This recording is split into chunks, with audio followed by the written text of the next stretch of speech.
매일 새벽 2시, 3시에 눈이 떠지시나요? 더 이상 단순한 불면증이라고 넘기지 마세요. 이것은 당신의 몸이 보내는 중요한 경고 신호일 수 있습니다. 최근 한 65세 여성분은 새벽에 자주 깨는 증상을 오랜 시간 방치했다가 당뇨 합병증으로 실명 위기를 겪었습니다. 또 한 70대 남성은 이를 단순히 나이 탓이라 여겼다가 심각한 신장 질환이 발견되었죠. 혹시 여러분도 이런 증상이 나이가 들면서 생기는 자연스러운 현상이라고 생각하고 계신가요? 하지만 의학계에서는 새벽에 깨는 증상이 심각한 건강 경고일 가능성이 크다고 보고 있습니다. 당뇨병, 갑상선 이상, 우울증 등 생명과 연결된 질환의 초기 신호일 수 있다는 것이죠. 한의학적으로는 새벽 2시부터 4시를 간담시라고 하여 몸의 독소가 배출되는 중요한 시간대라고 봅니다. 이 시간대에 잠에서 깨는 것은 우리 장기들이 긴급하게 보내는 도움 요청일 수 있습니다. 너무 걱정하지 마세요. 오늘 이 영상에서는 새벽에 자주 깨는 증상의 숨겨진 원인과 해결책을 알려드리겠습니다. 앞서 말씀드린 70대 남성분의 사례를 조금 더 들어볼까요? 10년 넘게 새벽에 깨는 증상을 겪어 오셨습니다. 매일 밤 화장실을 3번 이상 가게 되면서 깊은 잠을 이루지 못했다고 합니다. 처음에는 나이 들면 원래 그렇다 고 생각했지만 건강검진 결과 심각한 신장 기능 저하가 발견되었습니다. 밤중에 자주 화장실에 가는 증상을 야뇨증이라고 부릅니다. 신장은 몸의 수분 균형과 노폐물 배출을 담당하는 중요한 장기입니다. 신장 기능이 약해지면 밤사이 소변량이 늘어나 수면이 방해받는 일이 생기게 됩니다. 더 심각한 점은 이 증상이 당뇨병과 깊은 관련이 있다는 것입니다. 당뇨병 환자는 혈당 조절에 문제가 생기면서 신장이 과도하게 일하게 되고 그 결과 밤사이 소변량이 늘어 새벽에 자주 깨게 되는 것입니다. 따라서 이런 증상이 있다면 혈당 체크는 꼭 필요합니다. 갑상선 기능도 주의해야 합니다. 갑상선은 신진대사를 조절하는 중요한 호르몬을 분비하는 기관으로 이 기능에 문제가 생기면 불면증, 심장 두근거림, 불안감이 발생할 수 있습니다.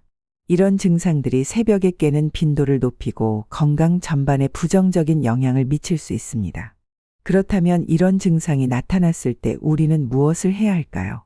가장 중요한 것은 이 신호를 간과하지 않는 것입니다. 나이대에 따라 왜 이런 증상이 자주 나타나는지 그 근본 원인부터 알아볼 필요가 있습니다. 우리 나이가 들수록 잠이 줄어드는 것은 자연스러운 현상일 수 있습니다. 하지만 왜 그런 걸까요? 가장 큰 원인은 우리 몸의 생리적 변화에 있습니다. 수면 호르몬인 멜라토닌의 분비가 점점 줄어들기 때문입니다. 젊었을 때는 해가 지면 자연스럽게 졸음이 왔지만 나이가 들수록 밤에도 정신이 맑아지는 이유가 바로 여기에서 비롯됩니다. 또한 신경계 기능이 전반적으로 저하되는 것도 영향을 미칩니다. 젊었을 때는 낮과 밤의 생체 리듬이 뚜렷했다면 나이가 들수록 이 구분이 흐려지게 됩니다. 그래서 밤에는 잠이 잘 오지 않고 낮에는 졸음이 몰려오는 경우가 많아지는 것입니다. 신진대사가 느려지는 것도 수면에 큰 영향을 미칩니다. 젊었을 때처럼 활발하게 움직이지 않다 보니 밤이 되어도 피로를 덜 느끼게 되는 것이죠. 이런 상태에서는 아무리 누워 있어도 쉽게 잠들기 어렵습니다. 게다가 우리에게 흔한 만성 질환들도 수면을 방해할 수 있습니다. 예를 들어 고혈압이 있으신 분들은 혈액순환 문제로 한밤중에 자주 깨는 경우가 많고 심혈관 질환이 있으면 가슴이 두근거리거나 답답해서 잠들기 어려운 경우도 생깁니다. 당뇨병이 있으신 분들은 혈당 변화 때문에 밤중에 화장실을 자주 다니게 됩니다. 이와 함께 생활 환경도 중요한 영향을 미칩니다. 배우자와의 갈등이나 자녀들과의 관계, 경제적인 고민이 머릿속에서 떠나지 않으면 깊은 잠을 이루기 어렵습니다. 은퇴 후 사회활동이 줄어들면서 느끼는 외로움이나 고립감 또한 불면을 악화시킬 수 있습니다. 사회적 교류가 줄어드는 것도 문제입니다. 예전에는 친구들과의 대화와 웃음이 스트레스를 해소하는 데 큰 역할을 했지만 나이가 들수록 그런 기회가 줄어들게 됩니다. 이러한 사회적 고립은 우울감을 높이고 결국 수면의 질을 떨어뜨리는 악순환으로 이어질 수 있습니다. 이런 변화들은 나이가 들면서 자연스럽게 찾아올 수 있는 현상이지만 우리가 적절히 관리하고 대처할 수 있는 방법도 많습니다. 많은 분들이 올바른 관리를 통해 건강한 수면을 되찾으셨습니다. 이제 구체적으로 어떤 방법으로 이러한 문제들을 해결할 수 있을지 함께 알아보겠습니다. 많은 분들이 어차피 나이 들면 잠이 안 오는 건데 검사 받아서 뭐하나라고 생각하시곤 합니다. 하지만 이런 생각이야말로 우리의 건강을 위협할 수 있는 위험한 판단입니다. 수면 문제는 단순한 습관의 문제가 아니라 우리 몸이 보내는 중요한 경고 신호일 수 있습니다. 새벽에 자주 깨시는 분들은 특히 아래와 같은 검사를 받아보는 것이 중요합니다. 첫째, 당뇨 검사입니다. 새벽에 화장실을 자주 찾으시는 분들은 공복 혈당 검사가 꼭 필요합니다. 당뇨병을 조기에 발견하면 약물 치료만으로도 혈당을 효과적으로 조절할 수 있고, 그러면 밤중에 자주 깨는 증상도 자연스럽게 개선됩니다. 둘째, 갑상선 호르몬 검사입니다. 잠들기 어렵고 가슴이 자주 두근거리시는 분들은 이 검사가 필요할 가능성이 높습니다. 갑상선 기능 이상은 적절한 약물 치료로 충분히 관리할 수 있는 질환입니다. 셋째, 신장 기능 검사입니다. 소변 검사와 혈액 검사만으로 신장 기능의 이상 여부를 확인할 수 있습니다.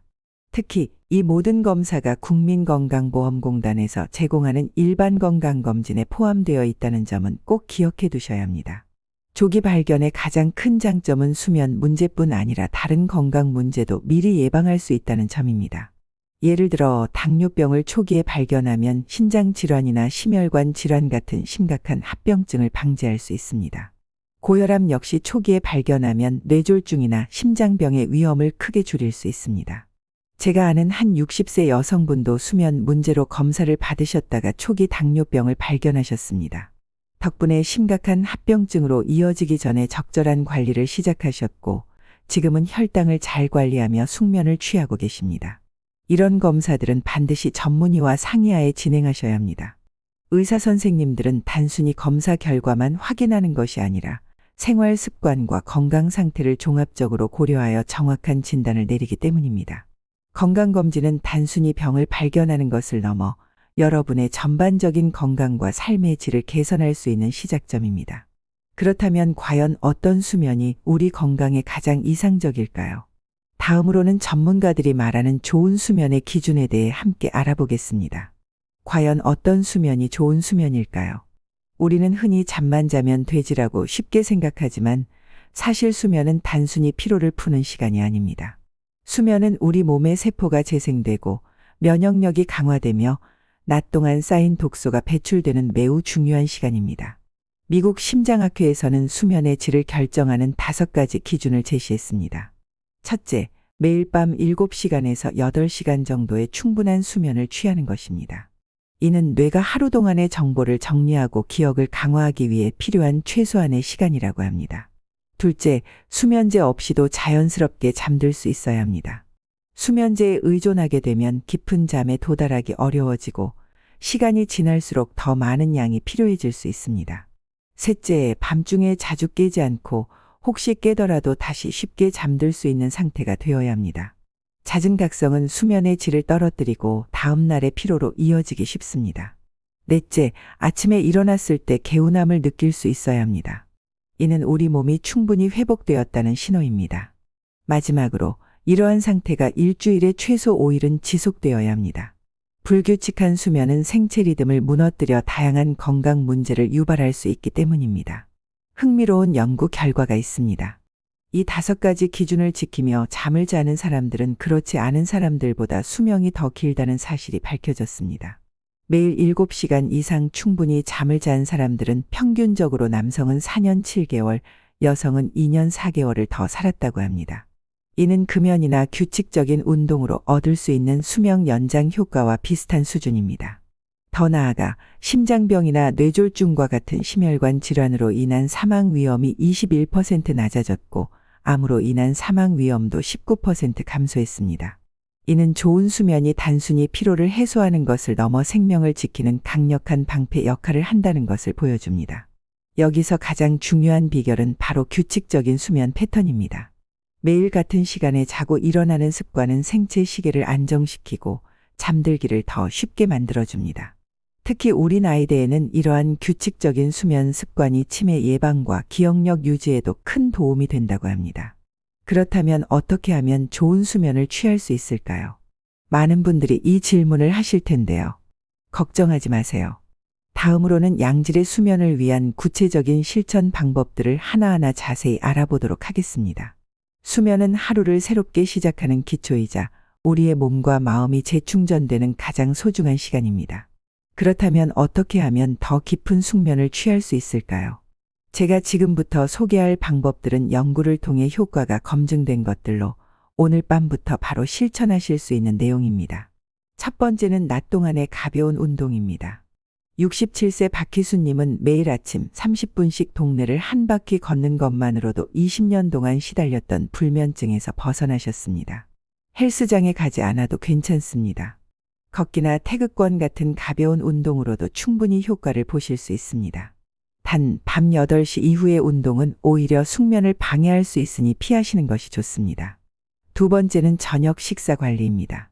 72세 김수혜님은 저녁 식사 시간을 앞당기고 식사량을 줄이는 것만으로 숙면을 되찾으셨습니다. 잠들기 최소 3시간 전에는 식사를 마치고 소화가 잘 되는 가벼운 음식을 선택하는 것이 중요합니다. 특히 취침 전에 물을 많이 마시면 밤중에 화장실을 가야 할 수 있으니 이 점도 유의해 주세요. 세 번째는 취침 전 이완 습관입니다. 65세 이미자님은 매일 밤 15분씩 반신욕을 하시며 수면제를 사용하지 않고도 숙면을 취하고 계십니다. 따뜻한 물로 하는 반신욕은 근육의 긴장을 풀어주고 체온을 적절히 올려 숙면을 돕습니다. 여건이 되지 않는다면 조경만으로도 비슷한 효과를 얻으실 수 있습니다. 네 번째는 수면 환경 관리입니다. 방의 온도는 18에서 22도가 가장 적합하며 너무 덥거나 춥지 않도록 조절해야 합니다. 스마트폰이나 태블릿에서 나오는 블루라이트는 수면의 가장 큰 방해 요소 중 하나입니다. 70세 최진호님은 잠들기 1시간 전부터 핸드폰을 멀리하시고 대신 마음을 편안하게 해주는 영상이나 오디오북을 들으며 수면을 준비하신다고 합니다. 그 이후로 불면증이 완전히 해결되셨다고 하네요. 다섯 번째이자 가장 효과적인 방법은 규칙적인 수면 시간입니다.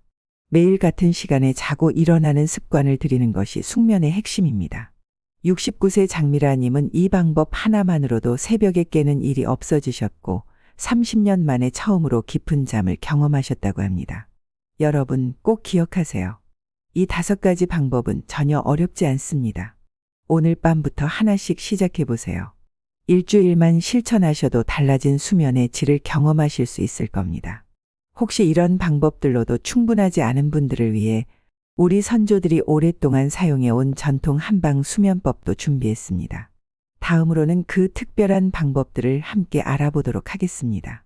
한의학에서는 수면을 단순한 휴식이 아니라 몸과 마음의 균형을 회복하고 생명력을 재충전하는 소중한 시간으로 봅니다. 오늘날에는 이러한 전통 한방의 지혜와 현대의학의 원리를 조화롭게 결합하여 더 나은 수면을 이룰 수 있습니다. 첫 번째로 소개해드릴 방법은 약재를 활용한 족욕입니다. 박영수님의 사례는 특히 인상적입니다. 20년 넘게 불면증에 시달리셨지만 이 방법을 실천하며 변화를 경험하셨습니다. 처음 2주간은 별다른 변화가 없었지만 3주차부터는 잠이 쉽게 들기 시작했다고 합니다. 따뜻한 물에 생강 3쪽, 대추 3개, 쑥 1줌을 넣고 20분간 발을 담그는 것만으로도 효과를 보실 수 있습니다. 요즘에는 이런 약재를 티백 형태로도 구할 수 있어 더욱 간편하게 활용할 수 있습니다. 한의학에서는 발을 제2의 심장이라고 부릅니다. 차가운 발은 혈액순환을 방해하고 잠을 설치게 만들지만 약재를 넣은 따뜻한 물로 족욕을 하면 혈액순환이 촉진되어 자연스럽게 수면을 유도한다고 합니다. 생강은 몸의 차가운 기운을 따뜻하게 바꿔주고 대추는 심신을 안정시키며 쑥은 몸을 데우는 효과가 있습니다. 두 번째는 한방의 원리를 활용해 수면 환경을 최적화하는 방법입니다. 김명자님은 침실 환경을 단계적으로 바꾸며 수면의 질을 크게 개선하셨습니다. LED 조명을 따뜻한 색의 스탠드로 바꾸고 천연 소재의 커튼으로 교체하면서 환경을 점차 바꿔가셨다고 합니다. 한의학에서는 밝은 빛이 몸의 균형을 깨뜨린다고 보기 때문에 조명은 특히 중요한 요소입니다. 침구 선택도 중요합니다. 베개의 높이는 주먹 하나 반에서 2개 정도가 가장 이상적이며 이는 목과 허리를 자연스럽게 지지해주는 높이입니다. 이정숙님은 메모리폼 베개 위에 전통 목베개를 올려 사용하며 어깨 통증도 함께 개선되었다고 합니다. 방 안의 온도와 습도 역시 수면에 큰 영향을 미칩니다. 습도가 너무 낮으면 몸이 건조해지고 숙면을 방해합니다. 전통적으로 창가에 물을 담은 화분을 두기도 했는데 요즘에는 가습기에 라벤더나 국화 등의 한방 에센셜 오일을 몇 방울 떨어뜨려 사용하는 것도 효과적입니다. 이러한 전통적인 방법들은 단순히 옛 지혜가 아니라 현대의학에서도 효과가 검증되고 있는 방법들입니다. 최광철님은 처음에는 반신반의했지만 한 달 만에 수면제 없이도 깊은 잠을 잘 수 있었다고 이야기하셨습니다. 자연의 순리를 따르는 이런 방법들은 부작용이 거의 없고 현대적인 방법과 결합하면 더욱 좋은 효과를 기대할 수 있습니다. 이처럼 전통 한방의 지혜와 현대적인 방법을 조화롭게 활용하면 더 건강한 수면을 되찾을 수 있습니다.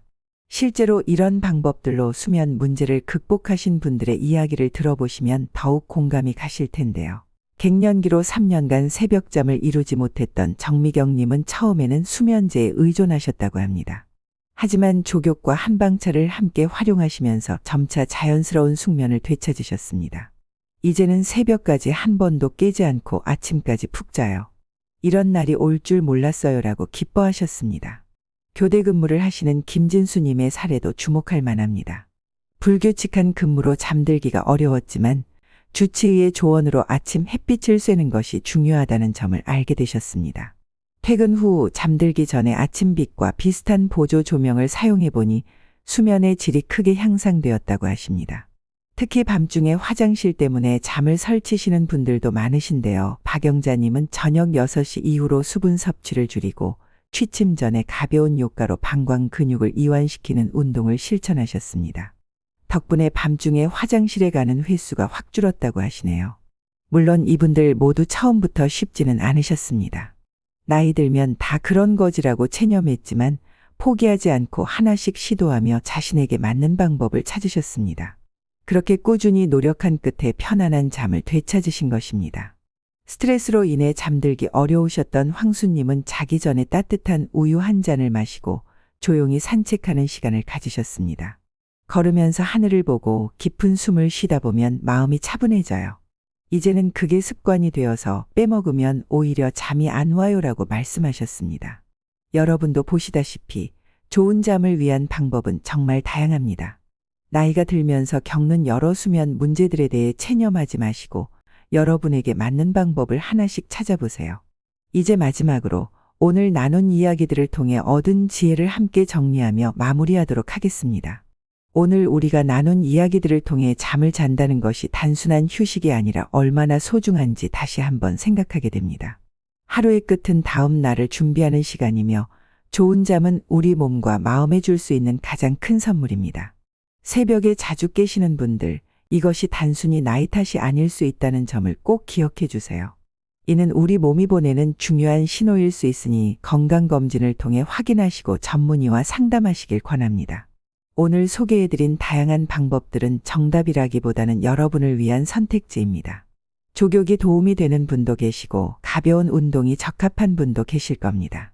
중요한 것은 포기하지 않고 자신에게 맞는 방법을 찾아가는 그 과정입니다. 수면 때문에 고민하시는 분들 결코 혼자가 아니십니다. 방금 들으신 것처럼 많은 분들이 비슷한 어려움을 겪고 계시지만 그만큼 많은 분들이 이를 극복해내고 계십니다. 좋은 잠을 찾아가는 여정이 때로는 힘들고 지칠 수 있지만 그 과정 자체가 건강한 삶을 위한 소중한 첫걸음이 될 것입니다. 건강은 나누면 나눌수록 더 커지는 축복입니다. 오늘 이 영상을 통해 얻으신 지혜가 잠 못 이루는 주변 분들에게도 도움이 되길 바랍니다. 여러분의 작은 관심이 누군가에게는 편안한 밤을 선물하는 소중한 지혜가 될 수 있습니다. 건강한 수면이 건강한 삶의 시작입니다. 오늘도 여러분 모두 편안한 밤 되시길 바랍니다.